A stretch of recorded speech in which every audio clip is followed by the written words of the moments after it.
अगर आपने निश्चित रूप से श्रीमद् भागवत के आश्रय को स्वीकार कर लिया और आद्योपांत श्रीमद् भागवत के सुंदर रसास्वादन का पान कर लिया, तो निश्चित है मृत्यु का भय नष्ट होकर के मृत्यु का उत्सव प्रारंभ हो जाएगा जीवन में। मतलब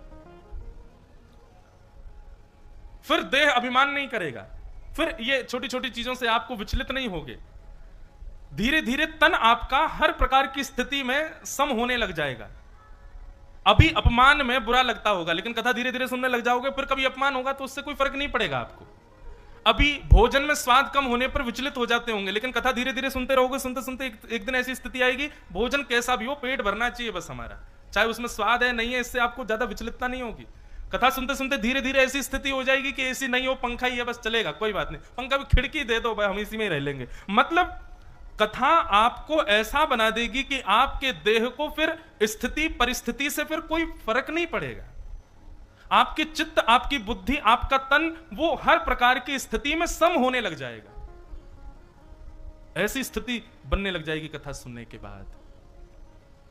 हम लोग संतों के आश्रम में जाते हैं या पूर्वाचार्यों के यहां जाते हैं। स्वामी श्री हरदास जी महाराज कहां बैठते थे, स्वामी श्री हरदास जी कहां पाते थे, श्री हितरवंश महाप्रभु कहां बैठते थे, क्या उनकी स्थिति देखो, वृक्ष के नीचे बैठे हैं, गंगा के किनारे कुटिया बना के रह रहे हैं, कहीं भी खा ले रहे हैं, कहीं भी सो जा रहे हैं, कुछ भी कर ले। क्यों? क्योंकि तन की स्थिति ऐसी हो जाती है कि फिर उसको किसी भी चीज से प्रभाव और अभाव का अनुभव नहीं होता है।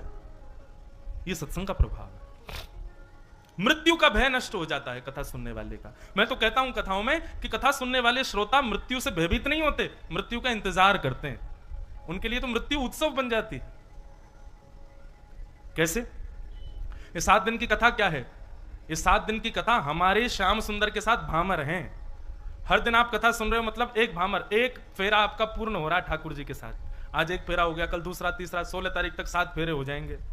7 फेरे के बाद फिर पूर्णाहुति होगी। पूर्णाहुति में सब लोग जाकर के अपने अपने हाथ से थोड़ी थोड़ी आहुति दे दोगे। उसके बाद ब्याह पढ़ाने वाले हम हैं, हम तो चले जाएंगे। आप सबका ब्याह श्री कृष्ण के साथ हो जाएगा 7 दिन में। और ब्याह होने के बाद में फिर क्या होगा? आप कहोगे महाराज जी ब्याह तो हो गया, तो ब्याह होने के बाद ससुराल जाना चाहिए। हमारे ठाकुर जी भारत की पूर्व प्रणाली के अनुसार चलते हैं। पूर्व में क्या होता था, पहले ब्याह हो जाता था और ब्याह होने के बाद पति चले जाते थे, फिर गौने का इंतजार करो, गौने की अलग तिथि निकलती थी और गौने की प्रतीक्षा करो, जब गौना होगा तब प्रियतम फिर आएगा और आपको संग लेके जाएगा।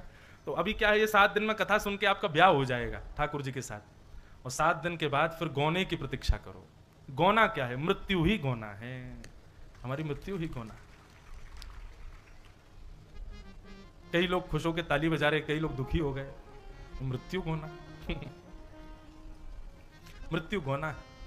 उस दिन परिवार के 4 सदस्य जिस प्रकार पालकी में बहू को लेके जाते हैं, ऐसे हमको लेके जाएंगे। हमारे ऊपर जैसे बहू नई दुल्हन जाती है तो उसके ऊपर कुछ डालते हैं ना, क्या सामग्री डालते हैं, ऐसे जब लेके जाते हैं उस देह को तो उस पर भी बतासे डाले जाते हैं, क्या क्या चीजें डाली जाती हैं। उसका श्रृंगार किया जाता है, तिलक विलक लगाया जाता है, शुद्ध नदी के जल से स्नान कराया जाता है, उसको वस्त्र आभूषण वस्त्र आदि पहनाए जाते हैं, बढ़िया उसको तैयार करके ले जाते हैं और चिता रूपी पालकी में ले जा करके हमको बैठा दिया जाता है। अग्नि रूपी विमान जैसे ही प्रज्वलित होता है, तुरंत प्रियतम आकर के हमारा हाथ पकड़ लेते हैं और ले जाते हैं अपने धाम को, ले जाते हैं अपने स्थान को।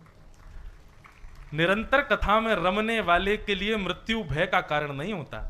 निरंतर कथा में रमने वाले तो मृत्यु की प्रतीक्षा करते हैं कि ब्याह तो हो गया, अब गौना कब होगा हमारा, गौने की प्रतीक्षा करते हैं। तो ये मृत्यु का भय दूर करती है भागवत की कथा। और भयभीत तो कई लोग नहीं होते, कई कई बड़े बड़े राक्षसों को मरने से डर नहीं लगता, बड़े बड़े डाकुओं को मरने से डर नहीं लगता, परंतु श्रीमद् भागवत सकारात्मक रूप से आपकी बुद्धि, विवेक और चित्त से मृत्यु के भय को दूर करती है। मृत्यु के भय का दूर होने का मतलब क्या है? बोले अरे चला दो मेरे ऊपर बाण, नहीं डर लगता मुझे, चला दो गोली, नहीं है मुझे भय। ये मृत्यु का भय दूर होना नहीं होता है।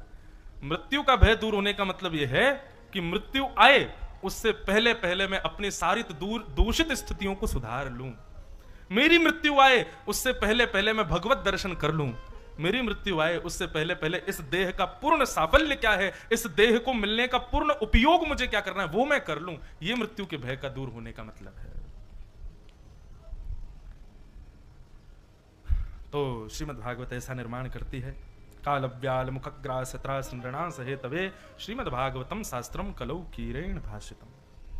भागवत की कथा के विषय में जब महात्मा ऐसा सुनाया तो सौनकादि ऋषि बोले, महाराज ये भागवत की कथा क्या है, जरा इसके बारे में हमें बताओ। बोले, भैया ये भागवत की कथा वो है जो सुनानाम अपि दुर्लभ है, देवताओं को भी दुर्लभ है। देवताओं को दो चीजें दुर्लभ हैं जो हम मानवों को मिली हुई हैं। पहली, भागवत की कथा देवता नहीं सुन सकते। क्यों? देवता बहुत व्यस्त रहते हैं अपने कार्यों में, इसलिए देवताओं को कथा सुनने का अधिकार नहीं है। पहली भागवत की कथा। दूसरी, तक्रम सक्रश्च दुर्लभ, छाछ मट्ठा पीते हो आप लोग हैं? दही बिलोने के बाद मक्खन दूर होने पर जो बच जाता है छाछ, देवताओं को पीने को नहीं मिलती कभी। क्यों? क्योंकि स्वर्ग में कभी भी कोई वस्तु बासी नहीं होती और दूध बासा नहीं होता, इसलिए कभी तक्रम यानी कि छाछ बन नहीं पाती। इसलिए तक्रम सक्रश्च दुर्लभ, देवताओं को छाछ बड़ी दुर्लभ है। तो ये दो अमृत हम लोगों को मिले हुए हैं, एक देह को सुख देता है, दूसरा चित्त को सुख देता है। दोनों का सेवन करना चाहिए। तो बोले देवताओं को भी दुर्लभ है ये भागवत की कथा। ऐसी भागवत की कथा के आश्रय में हमको रहना चाहिए। तब प्रश्न किया, महाराज ये भागवत की कथा सबसे पहले किसने किसको सुनाई, जरा इसके बारे में विस्तार कीजिए।